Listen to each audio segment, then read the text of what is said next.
Olá, saudações a você que está assistindo esta videoaula. Nesta aula de biologia, abordaremos sobre o reino protista. Desta forma, continue neste vídeo para saber mais e aprender sobre o assunto. Mas não esqueça de seguir este canal para ajudar outras pessoas a visualizar esse vídeo. E também deixar o seu like nesta videoaula. Qualquer dúvida, deixe nos comentários abaixo. A todos, bons estudos. O reino protista. Deixa eu só diminuir aqui a tela para a gente começar a falar sobre as características desse reino. Tá? Reino protista, também conhecido como reino protoctista. São os seres vivos que fazem parte do reino protista, na qual todos eles são eucariontes e unicelulares. Teve uma videoaula que eu falei sobre o reino Monera, que eu vou repetir alguns assuntos aqui. Para quem já sabe, é só uma forma de recordação. Para quem não sabe ainda, este é o momento de aprender sobre esses termos da biologia, na qual explica características dos seres vivos. O que são os indivíduos eucariontes? São todos aqueles que possuem a carioteca, na qual essa carioteca é uma membrana que vai proteger o material genético, no caso, o DNA. Unicelulares, porque possui apenas uma única célula. Lembra-se que, para ser um ser vivo, tem que possuir célula, tá bom? E se o ser vivo possuir uma única célula, é conhecido como ser vivo unicelular. Mas também nós temos seres vivos do reino protista que eles são pluricelulares, tá? Então a gente vai ter dois tipos de seres vivos que fazem parte do reino protista: os unicelulares e os pluricelulares. Pluricelulares é porque possuem várias células, tá? Unidas entre si, mas sem tecido, tá? Ou seja, sem aquela função de tecido propriamente dito, como nós, seres humanos, por exemplo, e animais e demais animais, tá? Então, todos eles são eucariontes, unicelulares ou pluricelulares. Então, é através disso que a gente vai visualizar cada vez mais os tipos de seres vivos existentes no reino protista.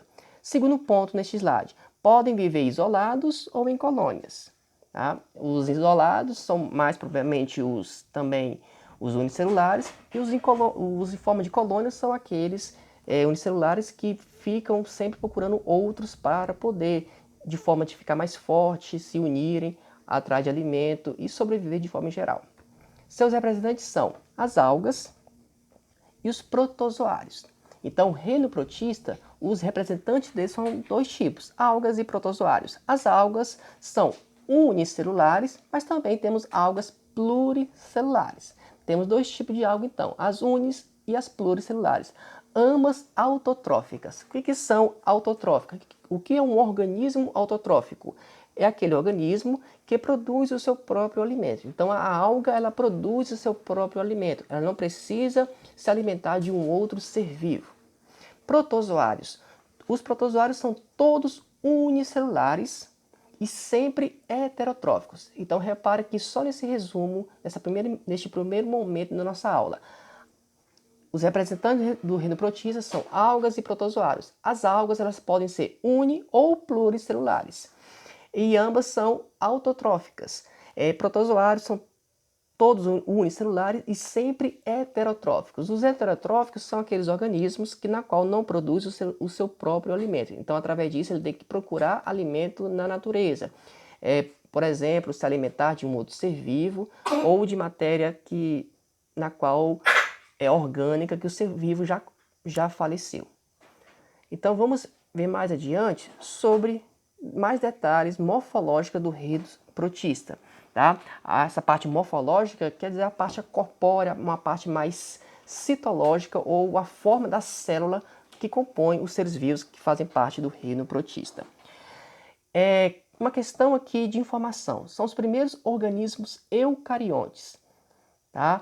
Ou seja, o ser vivo eucarionte é aquele ser vivo que possui carioteca. Então, se possui a carioteca, essa espécie de membrana, de bolsa, na verdade, que vai proteger, que vai guardar o material genético, que é o DNA. Então, se é o primeiro organismo eucarionte, esse ser vivo do reino protista, eles obviamente vão ser os primeiros a possuir um núcleo organizado. Tá? E esse núcleo organizado, não só o reino protista, os seres vivos do reino protista possui, mas demais seres vivos como nós, por exemplo, os seres humanos que fazem parte do reino animal e o reino vegetal também. Tá? Mas a primeira célula aqui na Terra a possuir um núcleo, né? Ou seja, há uma região na qual vai ter o DNA, que esse DNA vai estar delimitado por uma membrana, é os seres vivos do reino protista. O que acontece? A célula na qual compõe os seres vivos do reino protista vão ter organelas citoplasmáticas de membrana, tá? Em comparação com a bactéria, que não vai ter organela membranosas, os seres vivos do reino protista já vai ter organelas membranosas, tá? Ou seja, vai ser um pouco mais complexo em comparação às bactérias. Por mais que a maior parte dos seres vivos do reino protista são microscópicos, tá? Por exemplo, quase o mesmo tamanho de uma bactéria, vai ser um pouco maior, mas só que ela vai ser mais complexa em comparação à bactéria. Por quê? Porque vai ter mais organelas diferenciadas, vai ter o núcleo, tá? E com isso vai realizar mais funções citológicas, tá bom? E só para lembrar, organela é como se fosse, entre aspas, tá? O órgão da célula. Então, essas organelas é que vão realizar as atividades, fabricar proteínas ou, por exemplo, respiração, etc., vão fazer atividades vitais para a célula. Possui um retículo endoplasmático, complexo golgiense e vacúolos de vários tipos, mitocôndrias e plastos. Esses nomes que eu citei são os tipos de organelas presentes nos seres vivos do reino protista. Tá? Então, quais são as organelas presentes nesses seres vivos, na célula desses seres vivos? Retículo endoplasmático. O retículo endoplasmático é um tipo de organela que pode fabricar proteína, dependendo do tipo de retículo endoplasmático, tá? Pode fabricar proteína ou fabricar lipídios, né? Lipídios são compostos na qual está o grupo dos óleos e gorduras, tá bom? Complexo golgiense, que é uma organela, entre aspas, armazenadora, tá? Que vai armazenar aquelas substâncias que a própria célula fabricou. Vacúolos de vários tipos, por exemplo, os vacúolos pulsátil, que vai ter uma responsabilidade principalmente com a locomoção dos seres vivos do reino protista. Mitocôndrias, que é uma organela essencial na qual vai fazer a respiração celular e através dessa respiração, essa mitocôndria vai fornecer energia para toda a célula. E os plastos, naqueles que são autotróficos, ou seja, naqueles seres vivos do reino protista, que produz o seu próprio alimento, a gente vai encontrar uma organela chamada plasto, tá?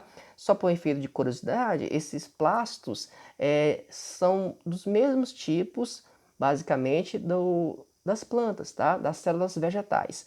Então, esses plastos, para aqueles seres vivos autotróficos, é que vão realizar a fotossíntese. Tá? Então, por exemplo, as algas, como foi dito anteriormente, a alga produz seu próprio alimento, é porque a alga tem plasto dentro das suas células. E este plasto tem uma função de realizar fotossíntese. O que é a fotossíntese? É basicamente um resumo, um esquema de captar a luz solar, a água que está no ambiente e o gás carbônico, juntar isso tudo para fabricar o seu próprio alimento. Tá? Que esse próprio alimento, basicamente, é o açúcar e o restante é o gás oxigênio, tá? Então, todo esse processo que eu citei é a fotossíntese, e essa fotossíntese é realizada na organela chamada plastos, tá bom?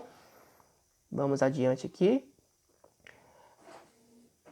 Vou colocar um pouco esse lá aqui mais em cima, tá? Agora a gente vai falar sobre os protistas heterotróficos, tá? Os protozoários. Vamos recapitular? O reino protista, nós temos dois tipos de seres vivos que fazem parte do reino protista. Os protozoários E as algas? Os protozoários são aqueles seres vivos todos heterotróficos, ou seja, não produz o seu próprio alimento, não consegue produzir seu próprio alimento e com isso deve se alimentar de um outro ser vivo ou do alimento que estiver no meio ambiente, tá bom? Então, nós temos dois tipos de seres vivos, protozoários e algas que fazem parte do reino protista, tá? Então a gente começa a falar sobre os protozoários. Eu coloquei aqui uns pontos, 5 pontos que fazem a diferenciação dos protozoários. Apresenta as seguintes características. Primeiro ponto, são exclusivamente unicelulares, tá? Então não vai ter protozoário com várias células, ou seja, um protozoário só formado por várias células, porque todos eles só têm uma única célula, tá? Ou seja, todos eles são unicelulares.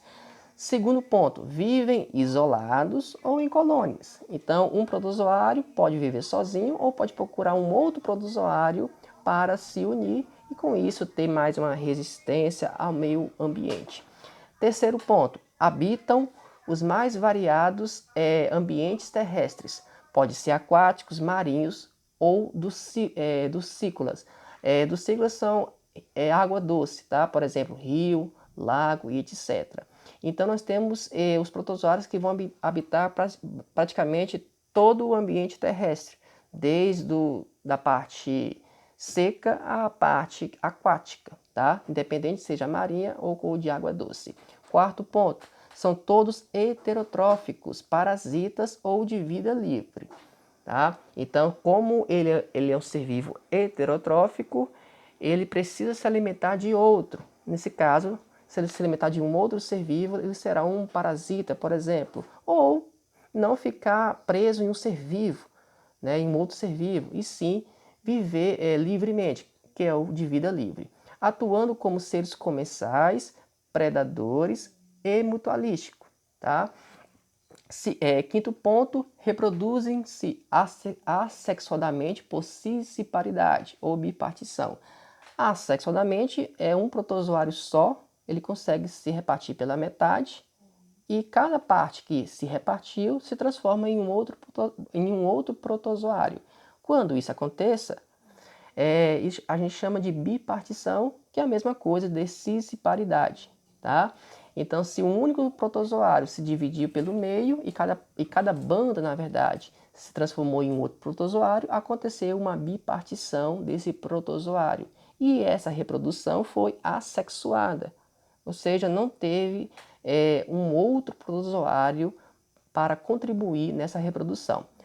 E pode ser também por brotamento, tá? Quando, no caso, um protozoário só vai surgir um broto através dele, mas também será assexuada.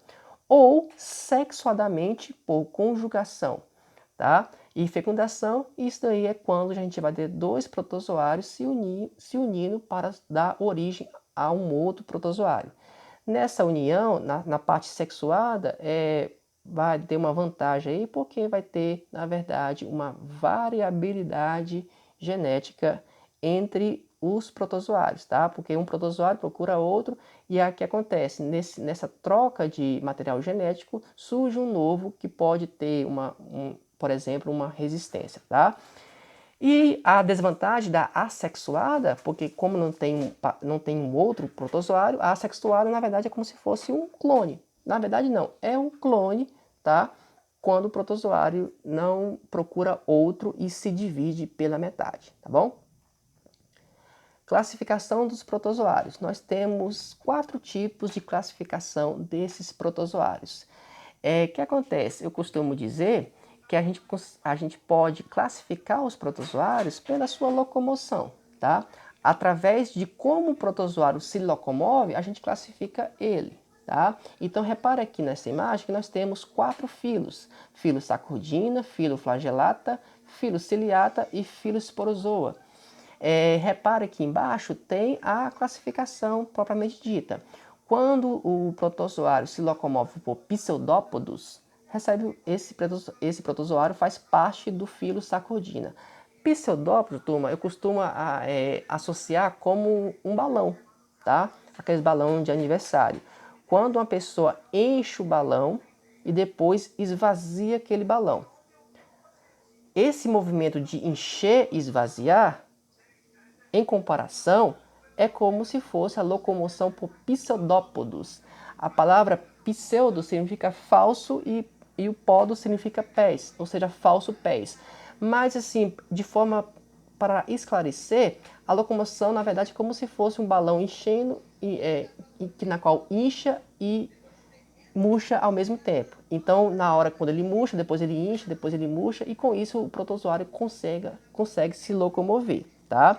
A gente fala pseudópodos é porque quando ele vai encher, inflar e esvaziar, na verdade, quando ele vai inflar e esvaziar, ficam os formatos que parecendo falsos pés, tá? Quando é observado no microscópio. Um exemplo de um protozoário que faz parte do filo Sacodina é a famosa ameba, tá? Que é a mais conhecida, acho que de todos. Nós temos o segundo filo, que é o filo Flagellata. O filo Flagellata é mais fácil por causa que a locomoção é por flagelo. Mais fácil em quê? Mais fácil de visualizar. Por exemplo, quando você observa nessa imagem que está acima do nome filo Flagellata, repara que nós temos uma parte mais oval, né, essa parte mais amarelada, e nós temos um longo fio que está saindo dele, tá? Este longo fio é o famoso flagelo, tá bom? O flagelo é como se fosse uma longa cauda que sai da célula, no caso do protozoário, tá? Então essa longa cauda é que vai ficar batendo na água e com isso o protozoário do filo flagellata consegue se locomover. O exemplo é o Trypanossomus. O terceiro filo é o Ciliata. No Ciliata, se locomove por cílios. Repare na imagem aqui que nós temos vários fiozinhos que circula este protozoário, tá? Então, cada fiozinho desse é um cílio, em comparação ao cílio dos nossos olhos, tá bom? Então, esses cílios é que vão se bater na verdade, tá? E ao batimento desses cílios, o protozoário consegue se locomover, tá bom? Isso principalmente na água, tá? No meio aquático. Exemplo é o paramécio. E por final, nós temos o filo Sporozoa.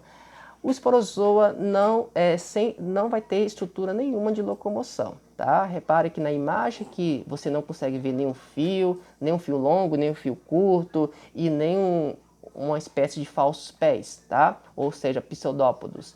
Então, quando não possui nenhuma estrutura de locomoção, o protozoário faz parte do filo Sporozoa.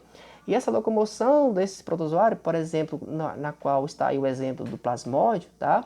O plasmódio é um tipo de protozoário que faz parte do filo Sporozoa. A locomoção vai depender do meio ambiente, tá? Então, se ele tiver em um meio aquático, por exemplo, vai depender da correnteza no rio, enfim, depende do meio ambiente para se locomover, basicamente, porque ele não apresenta a estrutura de locomoção, tá?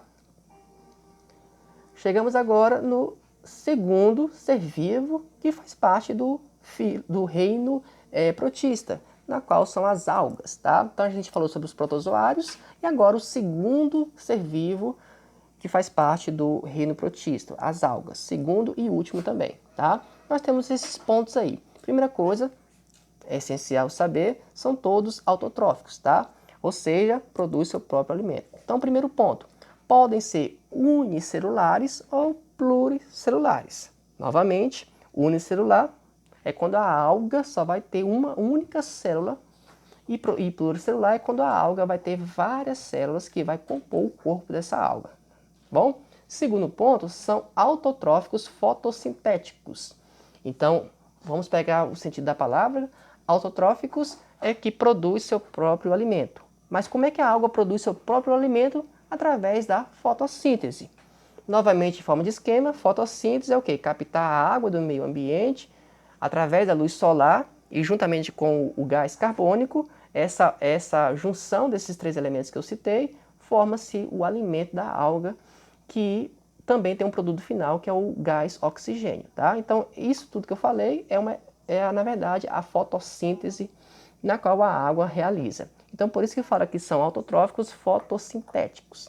Terceiro ponto, possuem vários tipos de pigmentos contidos em organela, conhecida como plásticos, descartando-se as clorofilas, tá? Desculpa, destacando-se as clorofilas. Então, o que acontece? A alga, nós temos vários, a gente pode ter vários tipos de alga que a gente pode classificá-los de acordo com a cor da alga. Mas por que a cor da alga? Porque a gente vai ter organelas dentro da alga, na qual vai ter pigmentos. Pigmento pode ser tipos de proteínas, tá? E outros elementos químicos que como se fosse uma tinta, né? Na verdade, algo que vai dar cor ao ser vivo.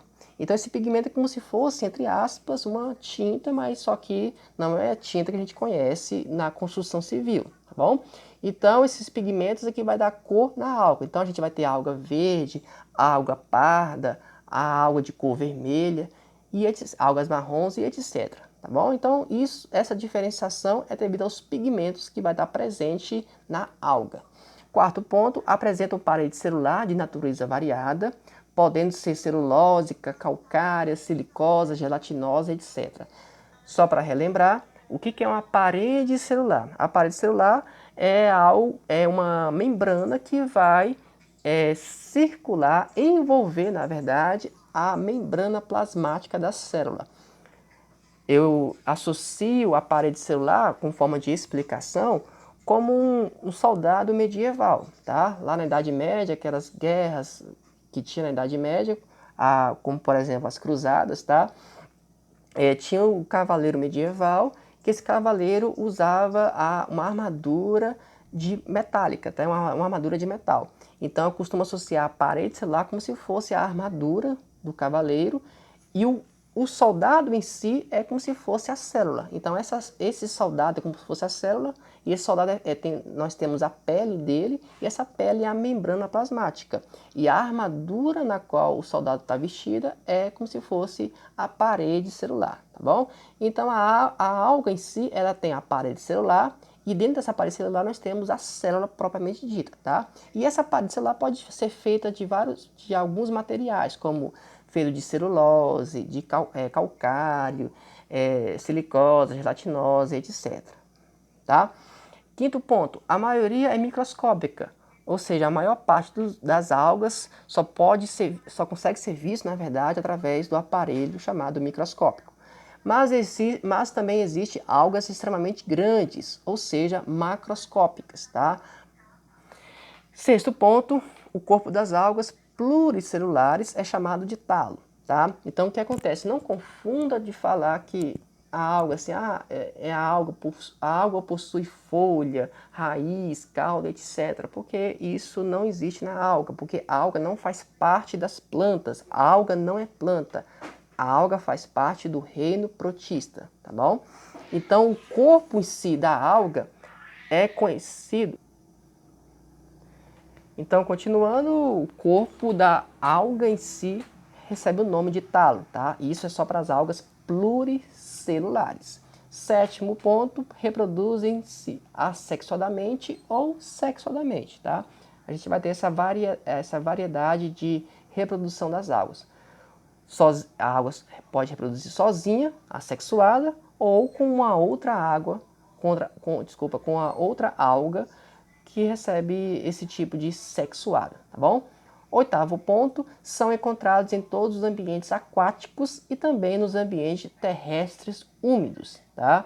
Então, não só de água, a alga vive em mares e oceanos, mas também em rios, por exemplo, tá? Aqui nós temos aqui um esquema, a vantagem das algas, tá? Ou seja, o que ela contribui para o meio ambiente, para a nossa terra. Primeiro ponto aqui, as algas, principalmente as unicelulares, são responsáveis pela produção de 70 a 90% do gás oxigênio aqui na Terra. Então, aquele ditado que diz assim, a Amazônia é o pulmão do mundo, tá? Isso não é correto dizer isso, tá? Mas não quer dizer que a Amazônia não é essencial, a floresta amazônica não é essencial. É claro que sim. A contribuição da floresta amazônica está envolvida muito com a temperatura na Terra, tá? Mas não tão como o gás oxigênio, porque quem produz o gás oxigênio, a maior parte do gás oxigênio na qual a gente respira vem através das algas unicelulares, tá bom? Para não achar assim, já que a Amazônia não é mais o pulmão do mundo, então vamos desmatar a Amazônia. Isto é loucura, porque a floresta amazônica contribui para a temperatura na Terra, tá bom? O equilíbrio de temperatura do nosso planeta. Segundo ponto, constitui também o fitoplâncton, na qual é a base da cadeia alimentar em todos os ambientes aquáticos, tá? Então, já que a alga constitui parte do fitoplâncton, então ela é muito essencial para, na verdade, distribuir energia para os demais seres vivos, do pequeno ao grande porte. Então, o quanto que a alga é importante para a Terra em si, tá bom?